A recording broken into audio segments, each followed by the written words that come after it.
I was asked about what to do when the path you are on or feel led to take differs from what your parents want.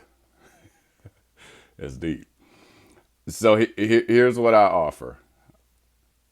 One, get clear about what it is that you see. Now, people in leadership context, we call this vision, which literally means to see.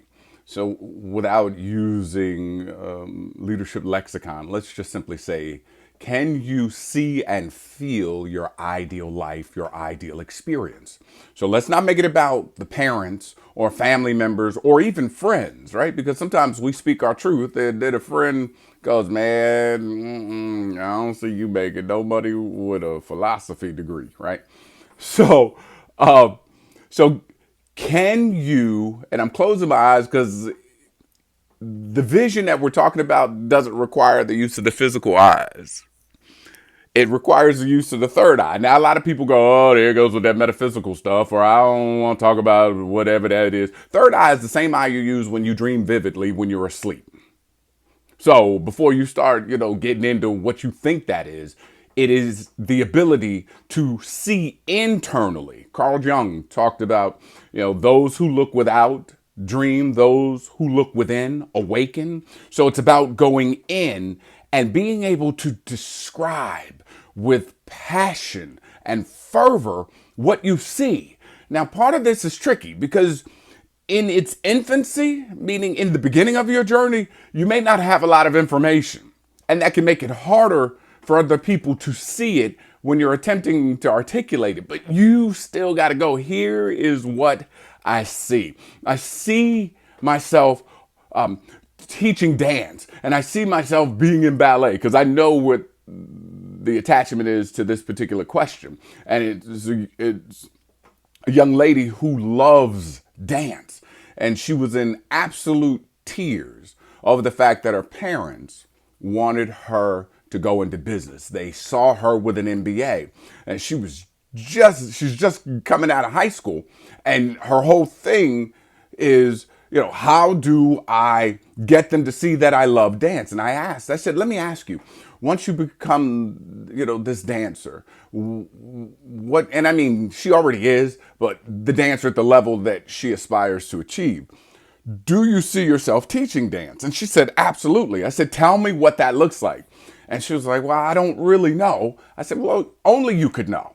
It's yours, right? Like, do you see yourself teaching in a ballet school? It's in New York. Or are you in Paris teaching? She was like, no, I see myself teaching different forms of dance, ballet in particular, in the inner city to those who don't have the financial resources and or exposure to dance art forms. I said, so you see yourself opening your own dance studio? She said, yes. I said, dance studio is a business. What is it that your parents want? And she caught it. Sometimes the people that are refuting us or that are opposing us, whether they intend it to be so or not, are supporting and nurturing our journey. But most of the times we're so emotionally attached to the thing that we want, we don't want anybody to take us off the path. So, how can you share with others what is true for you? I'm generalizing this now, right? True for you when what they see differs and may differ dramatically. Get clear on what you see. This young lady sees herself teaching dance in the inner city, owning her own business. She is now grateful for her parents' desire to pay for her MBA because the parents said, if you don't go the business route, we will not pay for your education. So my life challenge to her was, once she got clear on the connection and she was operating from a space of gratitude, to call and acknowledge her parents and to share with them that she now sees the MBA nurturing her desire to open up this nonprofit or not-for-profit that'll support her passion of dance. So get clear on what it looks like And over time, as you live the vision or your ideal life or your ideal experience, you'll obtain more information. But only you can speak, even if it's a word or a phrase or a couple of words, or if you write it out, it only comes to a paragraph. And sometimes it can become one page and it still doesn't seem to capture it all. Write what you see. Write about where you are. Write about how you feel in it. When you can do that, then the second step would be to share from that place.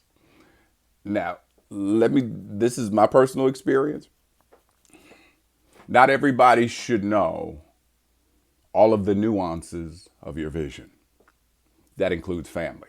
So you have an inner circle of people that you get to share this with. Now, when you start to, concentric rings, you start to go out a little further, you want to be mindful that the people understand your vision, but they may not know all of the hardships and the deep-rooted angst and the fears that the inner core knows, right? So just be mindful that disclosure is powerful. Once you disclose, you can't take it back. And you don't need to share everything with everyone all the time. How do you share with family, friends, coworkers, whatever? The thing that matters to you most when they tend to show up as opposition, get clear on what it looks and feels like. Then number 2, share from that place. And then the last thing I'll offer is be mindful of any disturbances in the force, right? Disturbed you are, right? If an opposing viewpoint never invalidates what you believe. So if somebody opposes what you're going for and you feel shaken to the core or knocked off your foundation, then there's more for you to do. There may be something for you to address, some issue or some attachment or some healing. Because when you're at peace with it, you can hear the opposing viewpoint. And matter of fact, from that place of mastery, you'll be able to hear anything in their offering that nurtures and clarifies your journey. See, that's when you know that you're standing in your truth.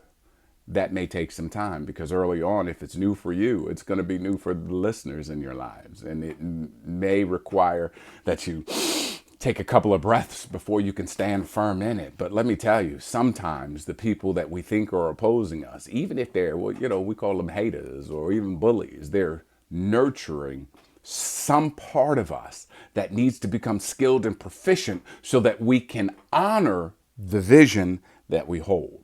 Vision literally means to see. So what is it that you see? How do you feel when you see it? Can you share what you see and feel? And if you feel disturbed or annoyed or bewildered or perplexed or anxious, take a breath and ask that feeling what it's teaching, showing, and revealing to you. That'll support you and strengthen you on the journey. Be gentle with yourself on your journey.